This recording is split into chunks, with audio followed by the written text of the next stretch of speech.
şöyle soslu, ekmek bandırmalık bir yumuşacık bir biftek istemişsiniz. Sizin için hazırladım. Buyurun.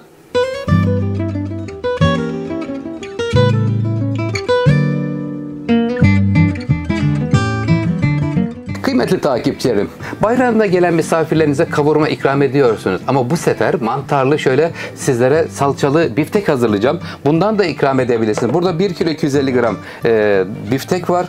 Şöyle lokum gibi gayet güzel, başarılı. Efendim bir paket mantar, 500 gramlık, 2 soğan, 1 biber, 1-2 dal defne yaprağı, kekik, tane karabiber, domates ve biber salçası.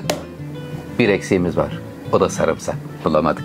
Can sağlığı olsun. Efendim şimdi bir kişiye şöyle bayramda gelen misafirinize bir parça verebilirsiniz. Çünkü her yere ziyarete gidiliyor. Azar azar ikramlarda bulunun ki insanların içi bayılmasın. Şimdi hemen şöyle biftekleri kesiyorum parça parça.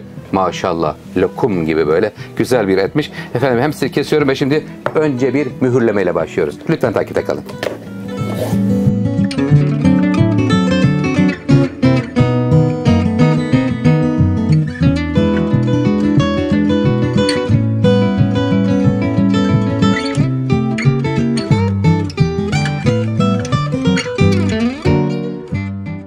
Etleri mühürlüyoruz kıymetli takipçilerim, böyle iki tarafını az yağda.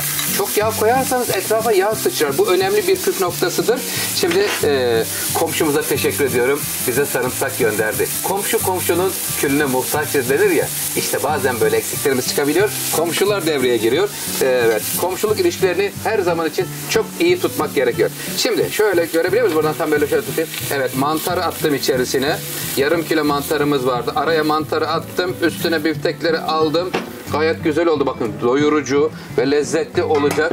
Şimdi hemen buranın üzerine tekrar mantarlardan atıyorum. Soğanları salçalarla birlikte şurada çevireceğim az sonra kıymetli takipçilerim. Bir anda başayı kapmışım bıçak diye. Telaş yaptım. Evet, iftara az zaman kaldı. Panik yapmayın. Düdüklü tencere sizin kurtarıcınız olacak. Hatta her zaman kullanabilirsiniz. Kıymetli takipçilerim, çünkü hem size zamandan tasarruf ettirmiş olur hem de çok ekonomik olur. Şimdi buranın üzerine 100 gram tereyağı veriyorum. Ver aşçım.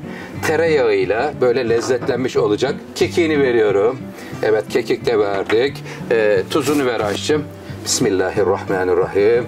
Hemen etin yeteri kadar biraz daha ver. Evet, tuzu tadı yerinde olsun diye söylüyorum. Hemen şuraya sarımsak 3 diş, tane karabiber, onları da veriyorum.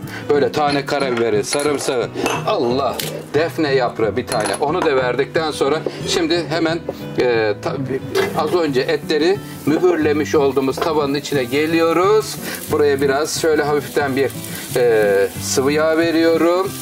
Kıymetli takipçilerim, hemen buraya şimdi 2 tane soğan aldım. 2 soğanı çeviriyorum. Şöyle az bir şey lezzetlendikten sonra 1 yemek kaşığı domates salçası, 1 yemek kaşığı biber salçası. Onları da alalım. Güzelce kavuruyorum. Lütfen takipte kalın. Sosunu hazırlıyorum.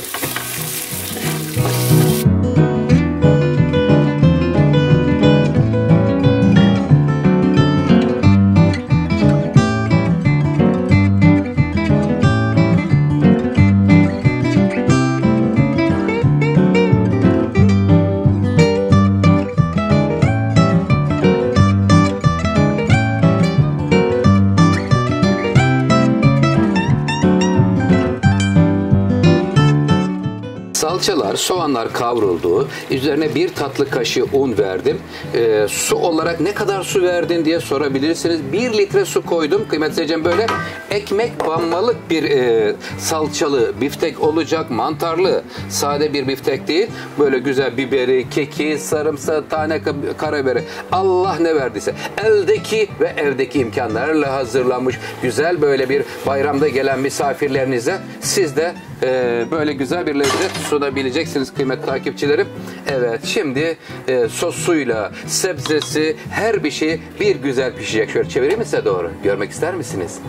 Aman ya Rabbi. Sofranızda iyi insanlar olsun. Güzel lezzetler olması için elimden geldiğince çaba sarf ediyorum. Lütfen videolarımı baştan sona kadar izlerseniz hiçbir ayrıntıyı kaçırmamış olursunuz.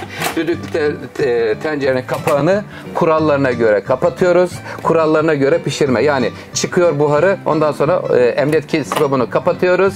Pişiyor. Sonra da soğuk suyun altına alıyoruz. Soğuk su şoku ve lokum gibi pişmiş bir biftek. Bakalım kaç dakikada pişiyor. Hemen saatime bakıyorum. Lütfen beğeni butonuna basmayı unutmayın.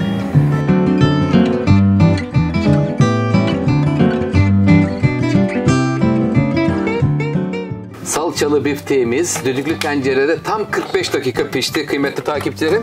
Ama nasıl 45 dakika? Kaynamaya başladıktan sonra. Basın sıkışınca 45 dakika dedik efendim. Şimdi hemen şöyle geniş bir cam kabı içerisine alıyorum. Bakın baharatlarıyla, sosuyla bifteği görüyoruz. Aman ya Rabbi, böyle sofranın ortasına getirebilirsiniz. Lime lime ayrılmış bir biftek görüyoruz efendim. Subhanallah. Ey güzel Rabbim, ne güzel nimetler veriyorsun. Sana hamdü senalar olsun. Evet, şimdi hemen biftek hazır. Siz de yanına güzel bir pilav yaptıktan sonra şöyle kişi başı bir dilim biftek verebilirsiniz. Yanında mantarı, daha fazla soğan koyabilirsiniz. Miktarlarını artırmak herkesin imkanını ve bütçesine göre değişebilir kıymetli takipçilerim. Evet, sizin için şöyle güzel soslu, salçalı bir biftek tarifi hazırladım. Nasıl buldunuz? Beğendiniz mi? Yorumlarınızı ve beğenilerinizi bekliyorum. Sizleri çok seviyorum. Sofralarınız bereketli olsun. Oktay Usta'dan tarifler gelmeye devam edecek. Hoşça kalın. Afiyet olsun.